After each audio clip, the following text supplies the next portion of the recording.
सतगुरुदेव की जय। बंदी छोड़ कबीर साहिब जी की जय। बंदी छोड़ गरीबदास जी महाराज जी की जय। स्वामी रामदेवानंद जी गुरु महाराज जी की जय हो।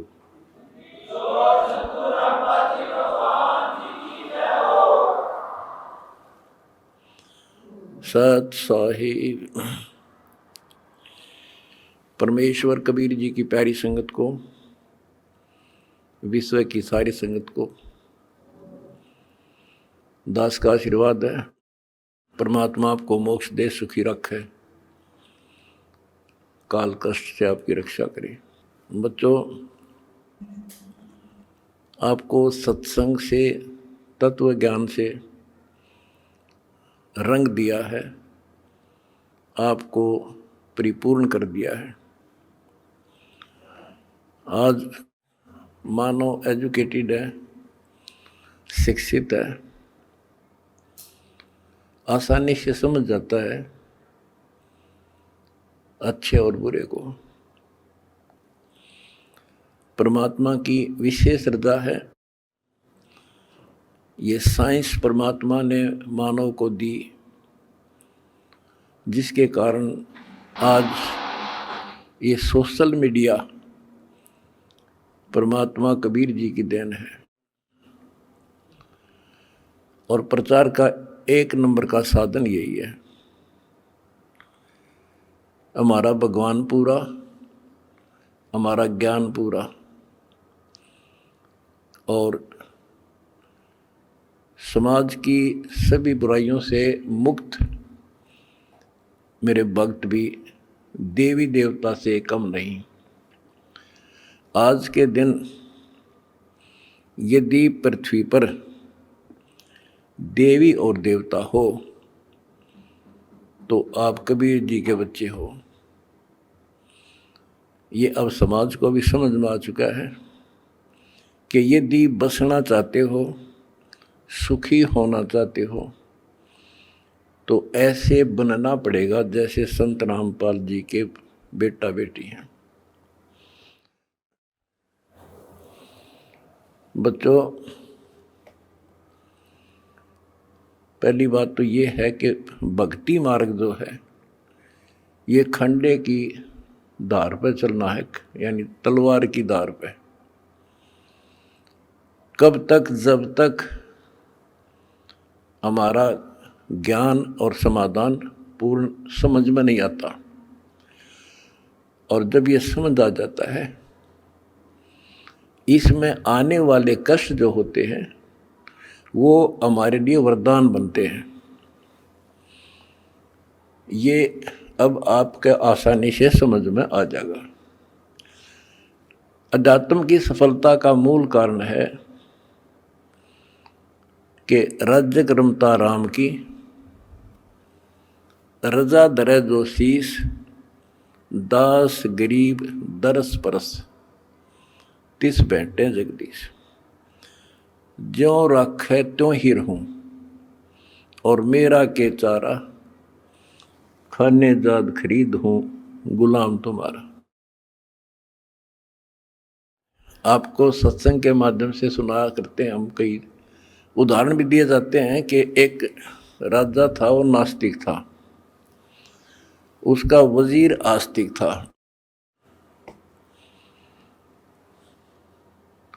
और भगवान पर विश्वास करने वाला था कि जो परमात्मा करता है वो अच्छा करता है।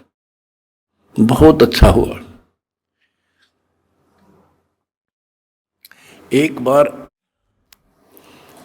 राजा अपनी तलवार को की धार चेक कर रहा था, खड़ा खड़ा। आसपास और भी मंत्री थे और वो आस्तिक मंत्री भी खड़ा था।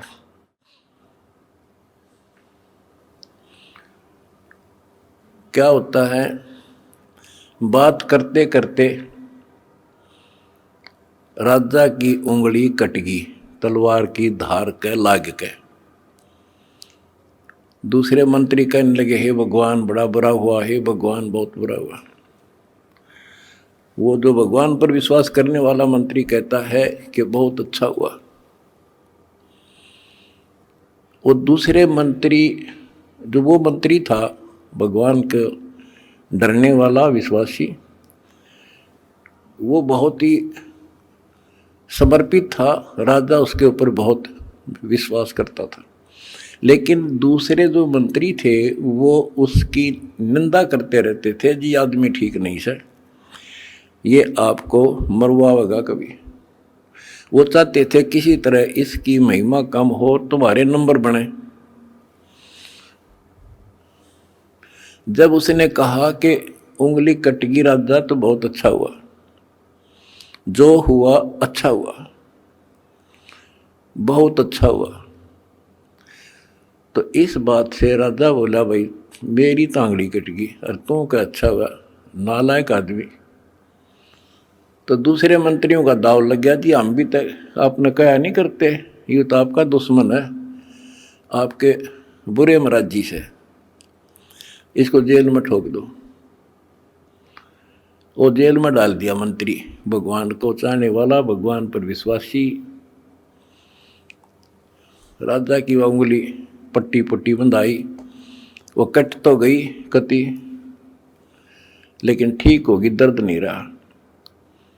अब 3 उंगली रहेगी राजा का। अब राजाओं को तो यही होता बकवाद बाणी, जब ठीक हो गया बोला फिर चलो शिकार करने चलते हैं जंगल में। वो जो मंत्री था, जो चापलूस था, उसके स्थान पर महामंत्री बना दिया राजा और वो मंत्री, क्योंकि वो तो उसका चमचा था खास। राजा के 7 घोड़े गेल गेल भाग्या था, जिधर भी राजा जावे वो दोनों मार्ग पे चढ़ गए। मार्ग भूल गए तो जंगल में गहरे चले गए। वहाँ कोई जंगली लोगों का बलि पर्व था, अपनी देवी को बलि चढ़ाना था, नर बलि, यानी आदमी को काट के उसको समर्पित करना था ताकि देवी खुश हो। वो जंगली लोगों ने दोनों घेर लिए, पकड़ लिए, पुरोहित के पास लाकर खड़े कर दिए। 2 मिल गए। पुरोहित बोला 2 और बढ़िया, दोनों को चढ़ा दो। पहले इनके अंग देखो, अंग भंग ना हो, कोई काना, कोई उंगली हाथ कटा हुआ ना हो। देखा जब चेकिंग हुई तो राजा की उंगली कट रही। पुरोहित को बताया गया जी एक तो ठीक ठाक है, एक की एक उंगली कटी हुई है। वो बोला भाई वो डिफेक्टिव है, ये नहीं चढ़ेगा, इसको छोड़ दो, और इसको ये ठीक है, फिट है। और दूसरा जो चापलूस था मंत्री,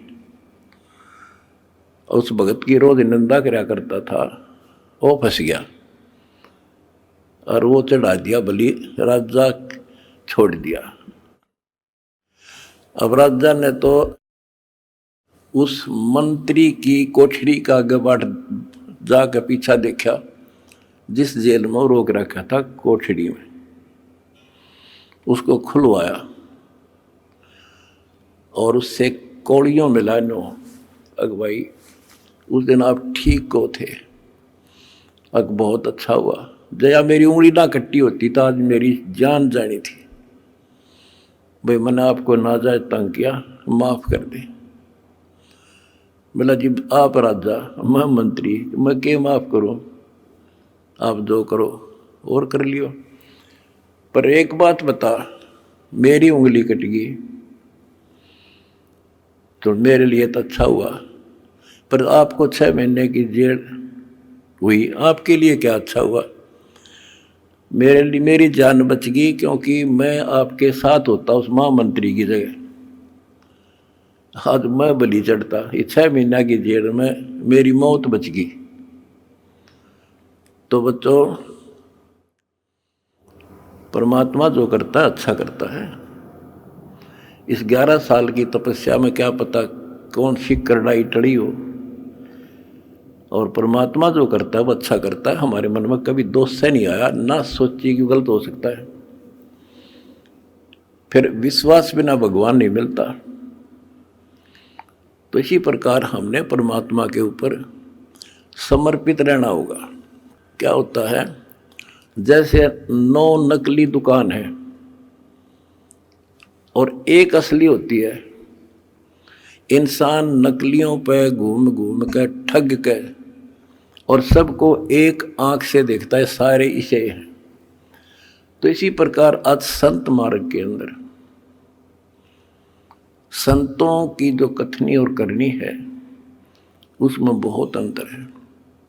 इस करके समाज ने ज़्यादा से ज़्यादा गणी नहीं तो 50% समाज रिजेक्ट कर चुका है साधु संतों को। अपने हिसाब से चाहे कोई पत्थर पूज रहा है, चाहे कोई तीर्थ जा रहा है, वो कर रहा है। इसका कारण क्या है कि हमें परमात्मा का ज्ञान नहीं हुआ और परमात्मा से मिलने वाला लाभ हमें प्राप्त नहीं हुआ, जो भी हमने साधनाएं की। परमात्मा को पाने के लिए राज त्याग दिए, घर छोड़ दिए, कठिन तपस्याएं की, लेकिन जो परमात्मा से अपेक्षित होता है वो मिल नहीं पाया। आखिर में इंसान नास्तिक हो गया, चोरी करके उस पूर्ति को पूरा करने लगा। रिश्वत लेकर न सोचा सेठ बनूं, कभी नहीं बन सकता, सपने में भी ना सोचना। ये कथाएं आपको बहुत सुना रखी हैं दास ने। और जब से दास इस मार्ग पर निकला, मेरे घर में क्या है कि कमी नहीं थी। यूँ है मेरा, यहीं हमारे खेत थे, यूँ है मेरा गांव है, सारा गांव गवाह है। हम सेठ नहीं थे तो घर में बढ़िया इज्जत से रोटी मेरे माता पिता भी खा रहे थे और दास को भी नौकरी बहुत अच्छी मिल गई थी। लेकिन जब पता चला कि ये इस ज्ञान की पूरे विश्व को जरूरत है, संत गरीबदास जी की वाणी है, अगम निगम को खोज ले और बुद्धि विवेक विचार, उदय अस्त का राज मिला तो बिन नाम बेगार। बताओ, यह छोटी बात नहीं है। भक्ति ना करने वाला तो सारी पृथ्वी का राजा बन जा, उसका भविष्य जीरो होता, जीरो। आज कोई भी आज किसी भी पद को प्राप्त है, कोई राजा बना है, मंत्री है, मुख्यमंत्री है, कोई अच्छी पोस्ट है, सेठ है, वो पिछले संस्कार से है। पिछले किसी जन्म में उन्हें अच्छे तप धर्म दान किए हुए हैं और अब वो टीटी भाग रहा है, लाट साहब बन रहा है, क्योंकि इस टाइम पर टूक मिल रहा है, समय पर सारी सुविधा प्राप्त है और वो ये सोचता बस इतना ही काम है। ये अध्यात्म ज्ञान का टोटा है। उस अध्यात्म ज्ञान के टोटे को पूरा किया मैंने सभी ग्रंथों से, सभी महापुरुषों की वाणियों से एक कर दिया। अब देखो, हम देखते हैं भी एक इंसान सेठ है, एक IAS IPS MLA MP प्रधानमंत्री मुख्यमंत्री बने हैं और वो कति राम नाम न जानते नहीं, सारे दिन दारू पीना या मजाक करना और बकवाद करना, या अपनी अच्छे नेक व्यक्ति हैं तो अपना करके खाना रहना। और हम सोचते हैं कि ये भक्ति जो कर रहे हैं, वो ये सोचते हैं कि हम भक्ति कर रहे हैं और फिर भी कोई ना कोई कष्ट थोड़ा बहुत आ ही जाता है। और मेरे साथ वाला सारा दिन कोई राम नाम न जानता नहीं, कह ताश खेल है, कह दारू पीवे, ना अपनी धंधा करता है और बड़ा अफसर है, इसको कोई दिक्कत नहीं होती। तो ये ऐसे समझना होगा आपने, जैसे इन्वर्टर की बैटरी है, वो चार्ज कर दी और इन्वर्टर है नहीं, फिर हटा दिया, तो जब तक उसमें वो कैपेसिटी है उसकी, वो चलेगी और पंखे भी चलेंगे, कूलर भी चलेगा, लाइट भी जग रही होगी। और जिस समय वो बैटरी डिस्चार्ज हो जाएगी, सभी समाप्त हो जाएंगी, सब सुविधाएं खत्म। उसके बाद फिर क्या होगा, उसके ऊपर कैर टूटेगा और उस समय देर बहुत हो चुकी होगी। आज कोई राजा है, महाराजा है, और फिर मृत्यु के बाद कुत्ता बनेगा, गधा। ये संतों की वाणी है, कोई डूम बाट के गीत नहीं है, अध्यात्म ज्ञान है।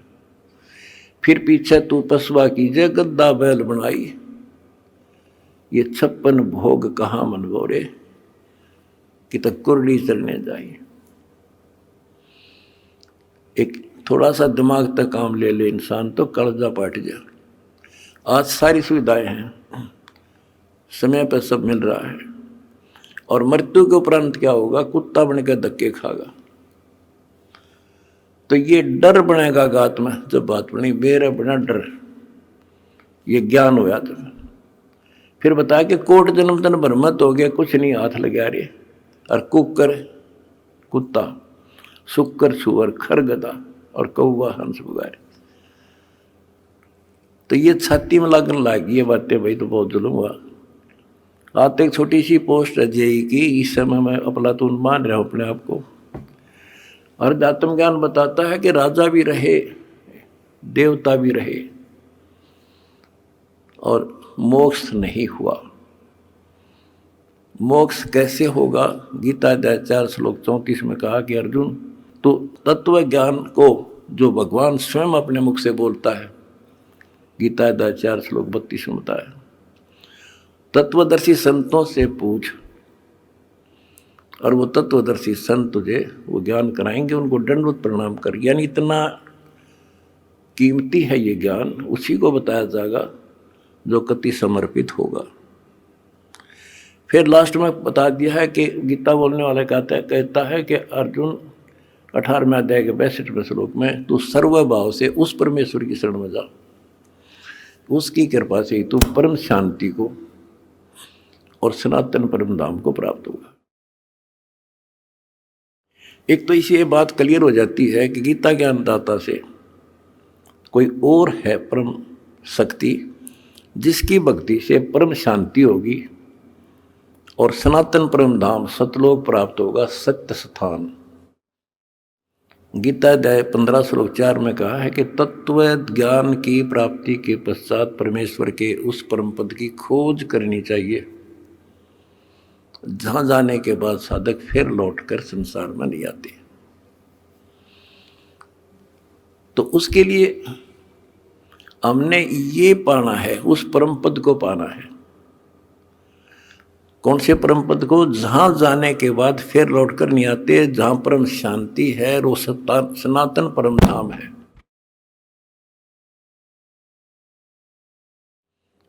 तो वो कैसे प्राप्त होगा,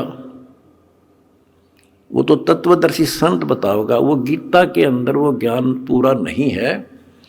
अगर गीता जी में ज्ञान पूरा होता तो लिख देते वो एक चैप्टर और, कि उस चैप्टर में पढ़ ले जो मैं उस परम अक्षर ब्रह्म की प्राप्ति का जो ज्ञान है। तो इसलिए वो तत्वदर्शी संत आज ये दास है। और मेरा निवेदन है सारी पृथ्वी के मानव से, दास ने एक पुस्तक लिखी है, 2-3 पुस्तकें हमारी मेन, एक तो ज्ञान गंगा है। इस ज्ञान गंगा को जो पढ़ लेगा जी ला के, उसकी 101 पीढ़ी पार हो जाएगी, 101 पीढ़ी।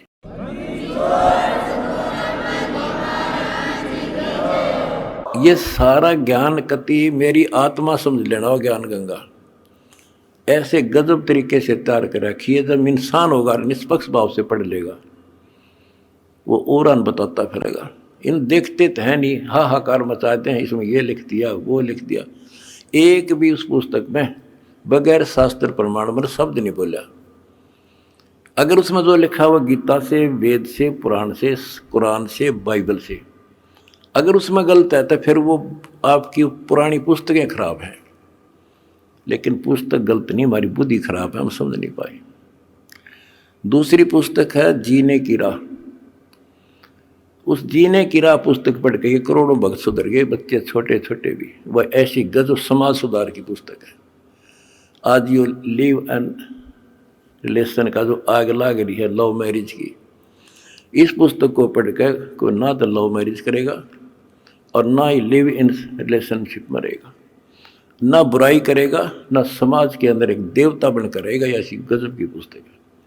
और हम फ्री में देते हैं, कोई लालच नहीं। कोई मैंने सोचे भाई रामपाल अपने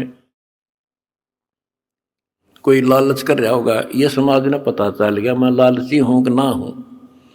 मैं केवल परमार्थी हूँ और परमार्थ की ट्रेनिंग मैंने अपने बच्चों को दे रखी है। और ये कुर्बान है, इनको को दुखी दिखाई देगा, ये आप रोटी नहीं खाओगे उसको खिलाओगे। आज इनको ऐसा ज्ञान ऐसा निर्बल कर दिया। और हमने भी ठान ली है, पहले तो भारत को विश्व सोने की चिड़िया बनावांगे। वो बनेगी कैसे?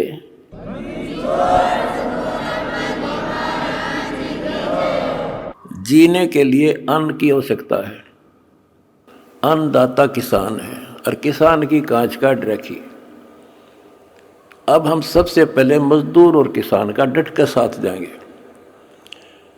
कोई आपत्ति आवेगी या किसी को वैसे को किसी कारण से और समस्या आती है, या मजदूर को, ये दो ही हैं जो आज दुखी हैं।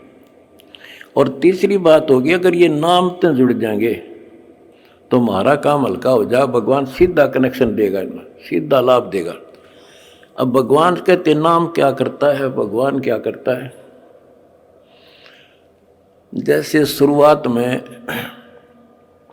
हमारे गांव में लाइट बिजली नहीं होती थी,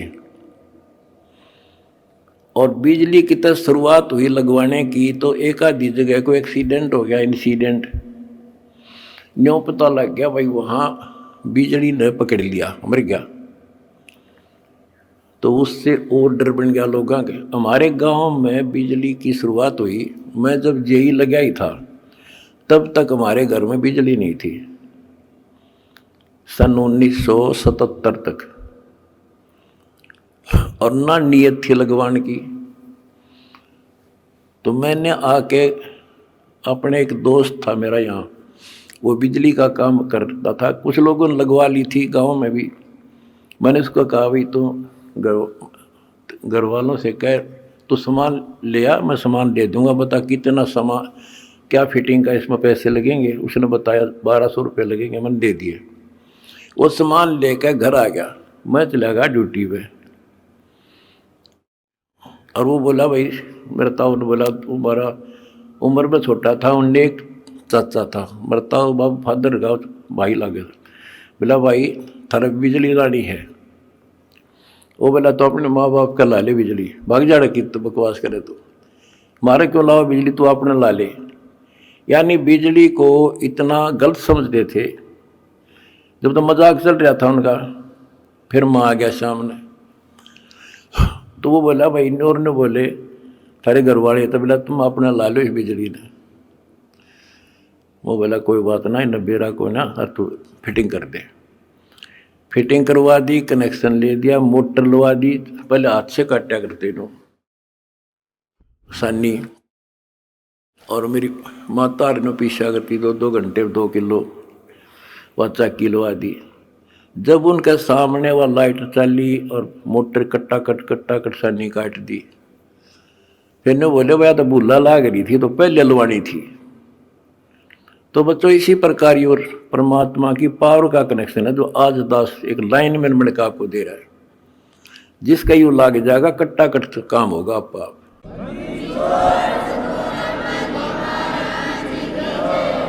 ये करोड़ों भक्तों ने कनेक्शन ले रखे हैं, सारे के ठाठ कर रखे हैं, सबके चेहरा पर रौनक, कोई टेंशन नहीं आ सकती। पर भगवान की भक्ति खा कर जैसी समस्या आती रही और धन का टोटा हो गया।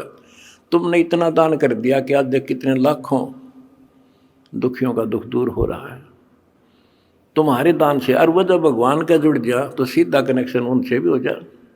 भगवान को रिश्तेदार थोड़ा किसी का हो, तो सबको देगा, सबके साथ एक जैसा व्यवहार है।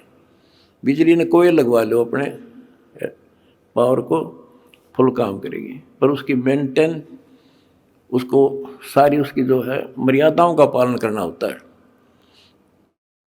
गलती कर दी तो वह नष्ट भी कर देती है। तो सावधानी बरतें, मर्यादा का पालन करें, और देखो फिर किसे ठाठ हो जाएंगे। और मोक्ष मिलेगा। ये तो रूंगे में मिलेंगे, यहाँ के सुख तो रूंगा, असली जड़ तो मोक्ष है। वहाँ चले जाएंगे जहाँ जाने के बाद फिर लौट कर संसार में नहीं आते। सत साहिब।